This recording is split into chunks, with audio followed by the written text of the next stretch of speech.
Hudson County View live and uncut, where what you see is what you get and what you don't is better yet. I'm your host, John R. Heinis, talking the latest and greatest in Hudson County news. Quite a few things this week. It's been pretty busy. For one, we saw that NJCU President Dr. Sue Henderson will be stepping down effective tomorrow. She put her resignation in at the end of Monday, and the Board of Trustees accepted it. So we're going to talk about what these implications mean going forward. We're also going to still talk about the long-standing implications of Roe v. Wade. You know, obviously there was quite a few protests over the weekend, which I highlighted in our newsletter. And there was also a resolution in front of the Jersey City Council last night, so we're going to talk about that as well. We're also going to talk about what's happening on the peninsula. Bayonne Business Administrator Melissa Matthews won't be reappointed.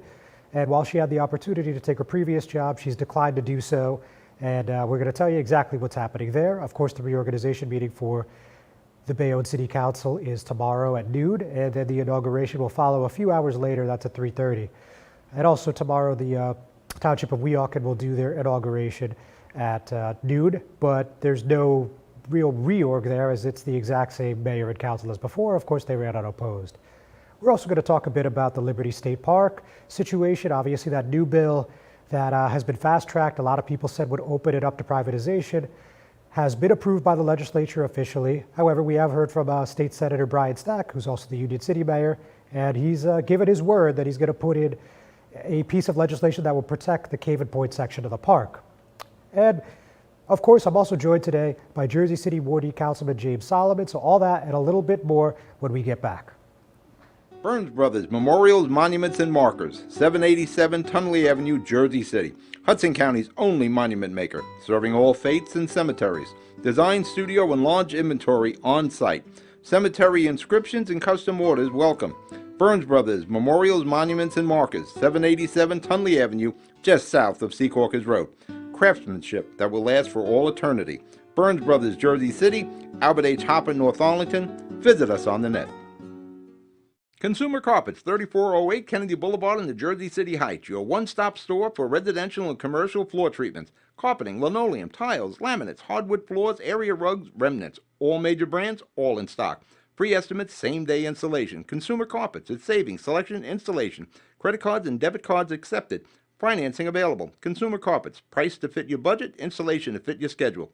On the net at consumercarpets.com. Consumer Carpets, Jersey City, 201-792-2712. Stevens Jersey City Ford, certified parts and service located at Route 440 and Communipaw Ave, is your #1 source for Ford and Lincoln automotive needs. We use certified Ford Motorcraft products to keep your Ford running in top shape. Motorcraft parts are backed with the Ford warranty, which includes a 2-year unlimited mileage guarantee. Our team will have the right Motorcraft part to ensure the best performance from your Ford or Lincoln. You can order in person at the parts counter or online. Let us help keep your Ford or Lincoln in the best shape at Stevens Jersey City Ford. Yes, we've all seen the clip of the woman senator, or I don't know what her position is, saying that this is a win for white lives. So that may very well be the case, and the reasoning behind it may not be genuine at all. But that doesn't neglect the fact that it's still a woman's fight. It's still my fight because there is a little young black girl in Texas somewhere that might have these complications, and her doctor is telling her, this is not going to work out for you. This fetus is not going to live. And she has to now sit there with this condition that is damaging to her, hoping that her body can at some point expel this situation, and it may not. One of the things we are also doing, should this resolution pass, is I've asked the mayor to write an executive order supporting this resolution, but also, like we did for our sanctuary city for immigrants, requesting that our law enforcement not cooperate with any other state law enforcement should they come and have questions about something from coming to Jersey City to have a procedure. Because quite frankly, it's none of their business. The other piece of it too is we are talking now in the city and also with our counterparts at the county on different ways we may be able to fund procedures for people to come in, because quite honestly, we have no idea how this is going to affect healthcare and health institutions in other states. They're all preparing for the worst. If you're going to penalize a woman for making a choice over her body and she didn't get in that predicament by herself, then because we are equal country, so to say, then you must penalize him in some way or another. So I don't know what the penalty must be, but if they're going to come against our rights, I think we need to start coming against their rights. I think it's a fair shot. I don't know if they have to get a campaign or petitions on, they have to pay a fee, or they have to get a vasectomy, or they have to be castrated if they rape their women. I don't know. But I do believe it's worth the conversation. Hudson County View Live and Uncut, John R. Heinis.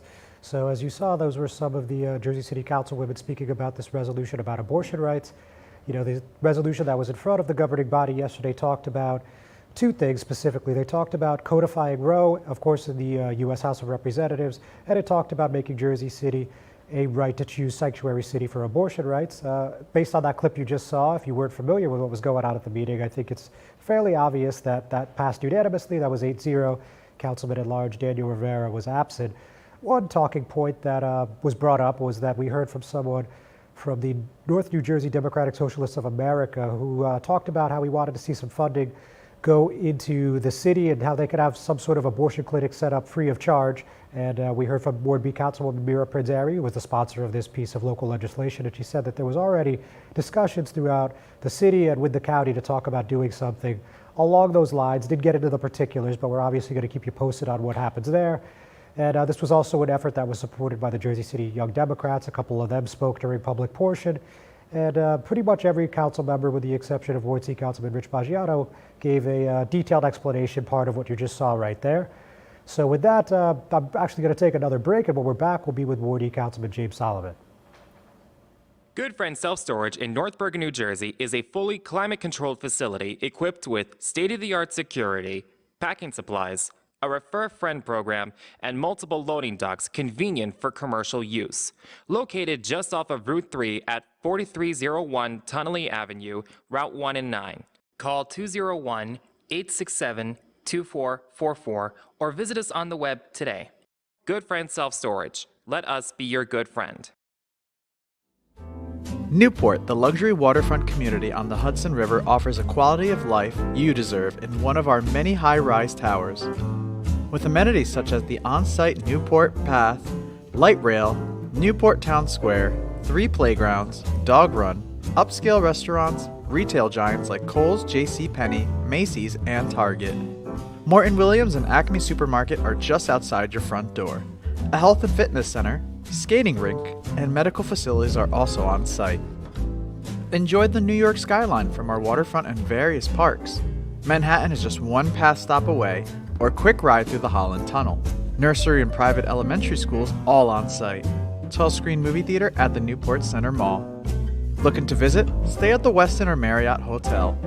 For more information, visit us at newportnj.com. Make lasting memories to cherish forever. It's incredible. It's you, Newport. Live like you want. Introducing the all-new Ford Maverick. A truck for people who do stuff. And people who make stuff. People like Gabrielle Union. I make this look good, don't I? Who haul whatever they want to wherever they want. Like wood to build things made of wood with. And friends to get weird with. It's for long trips that the standard hybrid engine with a targeted EPA estimated city fuel economy rating of 40 miles per gallon helps with. That an 8-inch touchscreen connects with. And any trip that this interior makes more comfortable.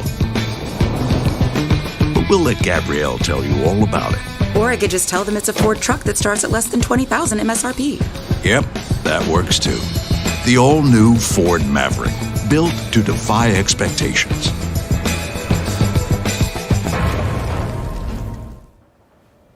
Hudson County View, live and uncut. John R. Heinis, as I just mentioned a moment ago. Today I'm joined with Jersey City Ward E Councilman James Solomon. Councilman, always nice to have you. Great to be here, John. Thank you. Yeah, no problem.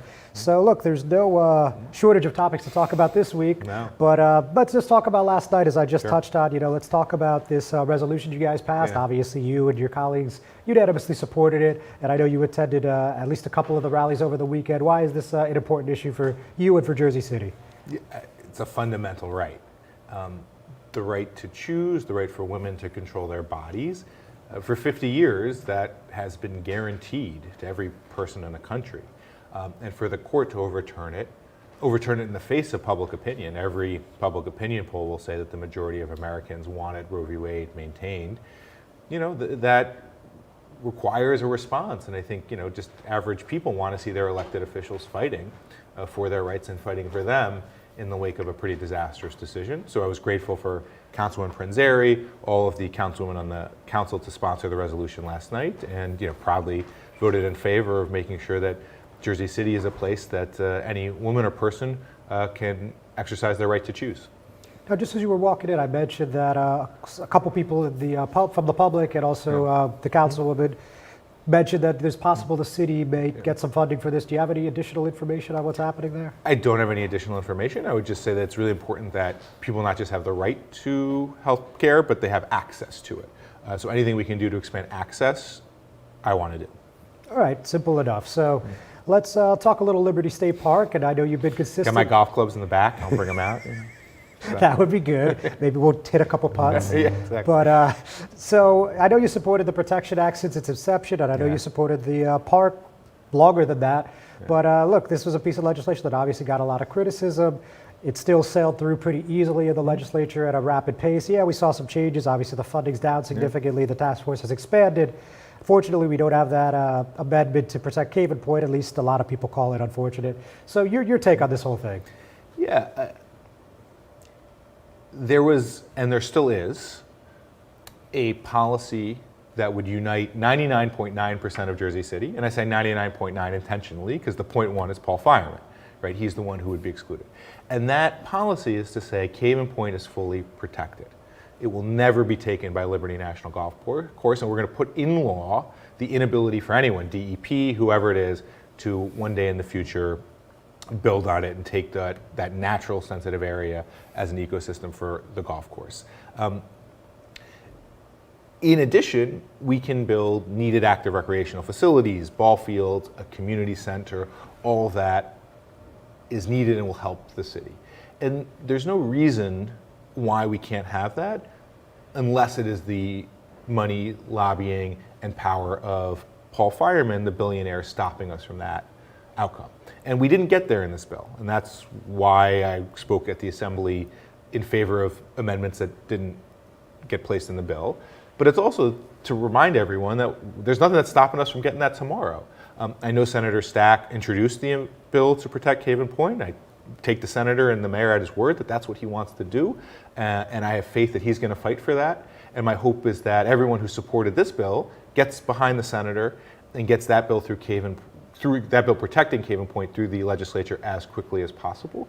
But we're obviously going to be skeptical because we know that Paul Fireman and his lobbyists have extraordinary influence, and we still think his ultimate goal is the seizure of Cave Point, and we want to make sure that never happens. All right, yeah, point taken. So let's just say that this bill is introduced by Senator Stack and it passes. You still have the previous piece of legislation that would allow for like an amphitheater or allow for like a stadium. And I mean, what do you make of that? It just is what it is, or what? No, I think that we want to make sure that the community voices that decide these ultimate improvements are really representative of the broad swath and spectrum of Jersey City. And no one's individual vision is going to win out. We're all going to have to compromise. But I think there is a very reasonable compromise that people are going to agree to, right? We are going to have hundreds of acres of passive recreation. The DEP has a wonderful restoration plan for the interior. We want to get that cleaned up. We got to get the shed cleaned up over by the train station, remove any of the chemicals that are there. Their idea was to create it into a market. I think that's a lovely idea and would be wonderful. Now, are we going to have one stadium, two stadiums, three stadiums? It's not for me to decide, but it's not for one person's vision to become the vision for the park. And I think the public has clearly stated they want a park that is free and open to the public, right? That is free from large-scale commercialization. So I would say that I'm willing to compromise on what my full vision for the park would be. I think everybody is, and I think that would bring the city together. But we can't compromise when we think the park is under threat, when we're not getting the protections for Cave and Point and against large-scale privatization that we need. All right, point taken. So now let's move on to another topic. Let's talk about this Tidewater Basin redevelopment plan. Sure. So 2 large towers. I did cover the meeting myself, but I think that was 16 and 23 stories respectively, and it was 400 units, 60 reserved for affordable.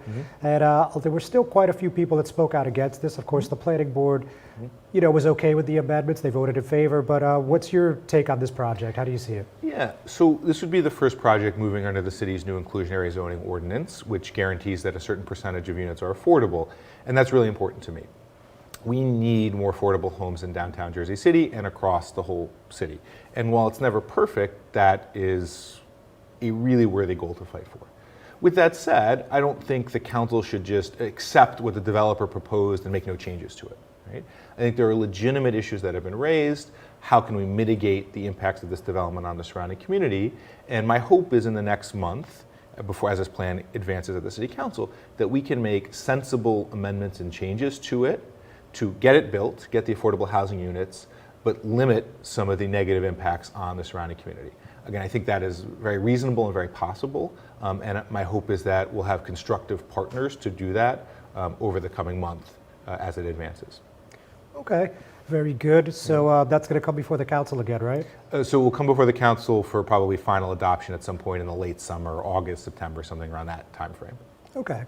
Now, let's talk a little bit about the budget, right? So I know this is obviously a hot button issue for everyone at the city and the Board of Ed and whatever, but the bottom line is this, it's $795 million, and there's at least $1,000 tax increase for the majority of homes in the city.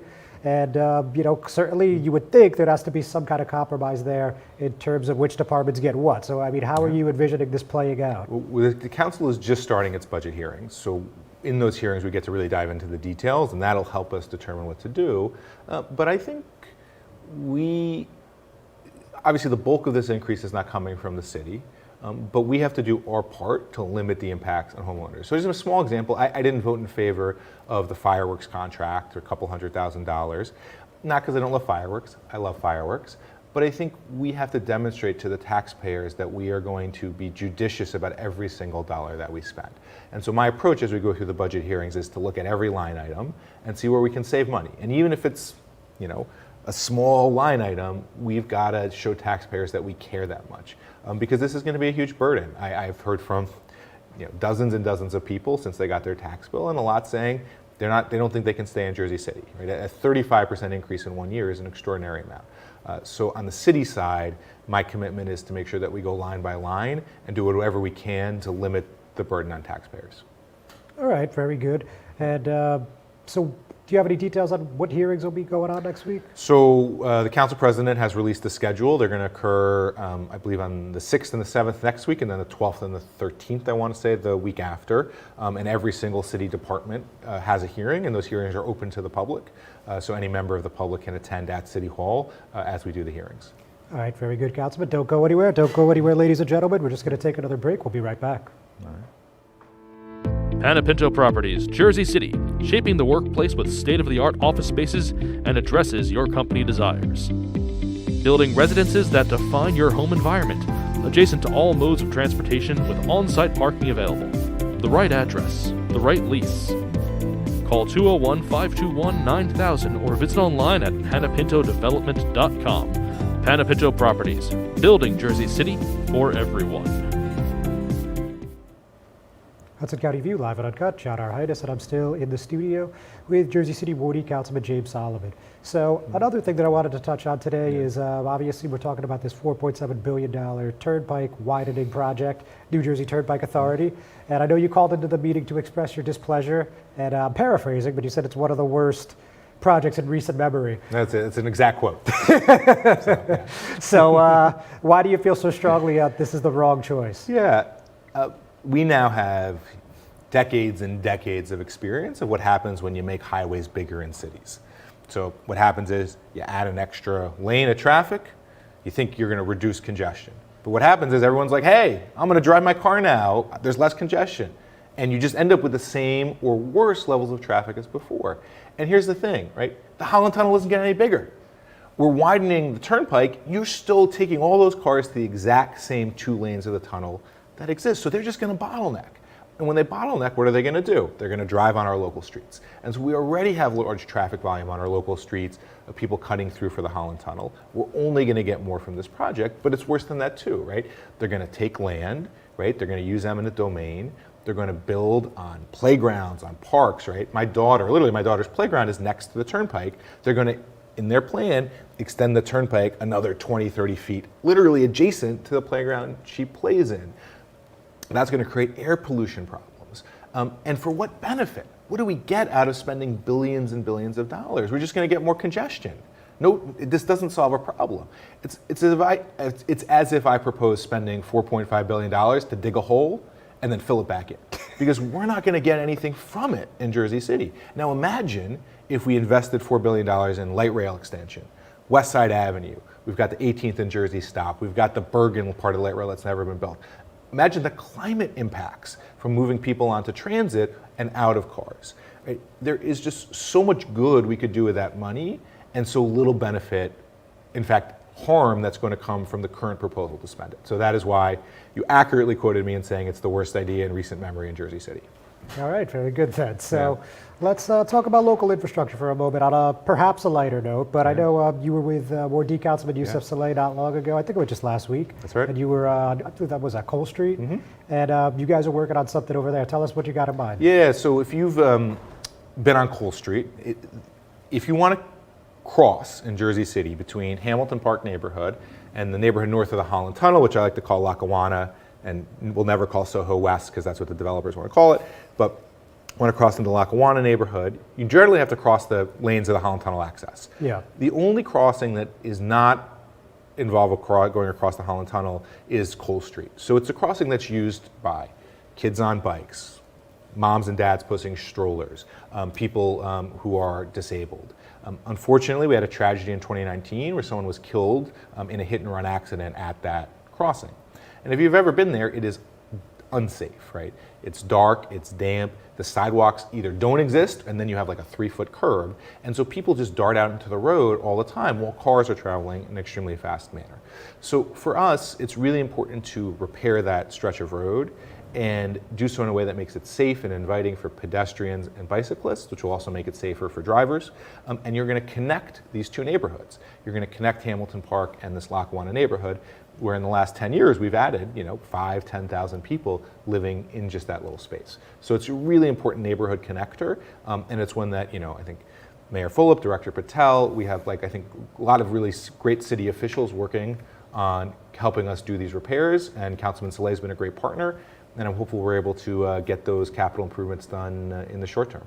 Any idea on the timetable or the cost on that? So we're going to get in that process of getting that plan kind of estimated, but my hope is we're talking a calendar year to get this done, and costs that are not exorbitant. All right, and when you were in your re-election bid, I know you were talking about, of course, greenhouse gases, climate change, and you had some plans for the waterfront. Yeah. And obviously, in light of this EPA decision by the Supreme Court, those plans are probably now more relevant than ever. So just wondering if there's any movement on any of that stuff we discussed last year. Yeah, we've done research as a team on ways in which we can strengthen the building code regulations, so to basically make sure that every residential and commercial building that's built, that they're going to reduce their carbon emissions. We're working at creating more open space, which obviously any more trees and tree planting reduce the carbon in the atmosphere. So there's a number of pieces that we're trying to do, but to your point, by gutting the EPA's ability to regulate carbon emissions, the Supreme Court just, one, they're going to make the world warmer and the climate worse, most important thing, but then also the more we can do locally, the better. So we're going to continue to try to push on getting a couple of those projects done, including specifically strengthening the energy efficiency and requirements for commercial and residential buildings. All right, great. So any closing thoughts today, Councilman? I just am appreciative of the public's outpouring of support for Liberty State Park. Yes, the bill was passed, but I think for folks to know is we keep having to let our legislators and leaders know that we want a park that is free and open to the public, that it does not have large-scale commercialization in which Cave and Point is protected. And it can be frustrating because we're fighting uphill against the influence of money in politics, but it is necessary. Those voices already led to improvements, including the introduction of Senator Stack's bill, but we have to maintain our energy to ultimately ensure that that vision for the park is one that unites 99.9% of us and not the 0.1% that is seeking to privatize it. Councilman, always a pleasure. Thanks for joining me. Thanks, John. Appreciate it. Ladies and gentlemen, thanks for watching. We're not done yet. We'll be right back. Not everyone celebrates the birth of a baby. You have options. Don't panic. New Jersey has safe havens for unwanted infants. Leave the baby with staff at any hospital, ER, police or fire station, or rescue squad. Call the number on your screen for safe haven locations or go to www.njsafehaven.org. No shame, no blame, no names. Safe Haven.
Consumer Carpets, 3408 Kennedy Boulevard in the Jersey City Heights, your one-stop store for residential and commercial floor treatments, carpeting, linoleum, tiles, laminates, hardwood floors, area rugs, remnants, all major brands, all in stock. Free estimates, same-day installation. Consumer Carpets, it's savings, selection, installation. Credit cards and debit cards accepted. Financing available. Consumer Carpets, price to fit your budget, installation to fit your schedule. On the net at consumercarpets.com. Consumer Carpets, Jersey City, 201-792-2712. Hudson County View, live on Uncut, John R. Heinis. So real quick on a crime note, I mean, we almost never talk about crime on this program, but this one's pretty unusual. Check it out. A Union City man was busted with 30 pounds of cocaine at Baltimore Washington International Thurgood Marshall Airport with over 30 pounds of cocaine in the pads of a wheelchair. And this was an announcement made by U.S. Customs and Border Patrol on Tuesday.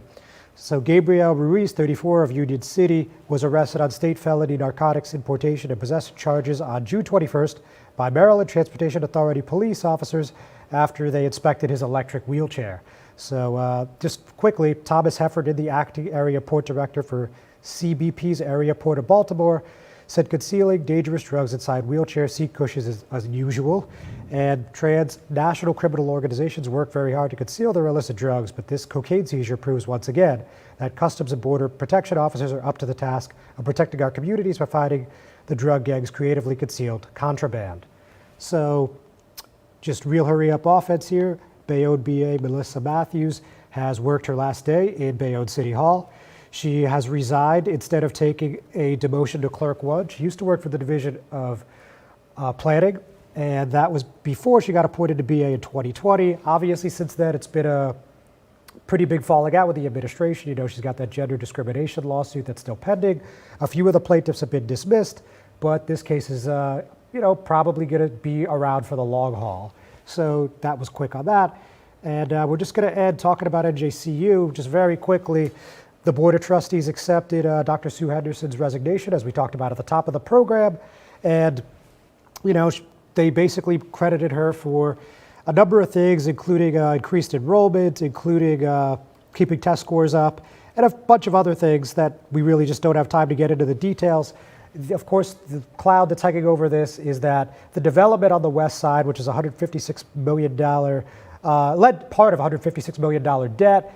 And also, we have to talk about that whole situation with A. Harry Moore, which is a special needs school in Jersey City that nearly closed due to NJCU cutting the cord. However, they ended up walking that back. So with that, ladies and gentlemen, we're going to call it a week. We'll see you next time.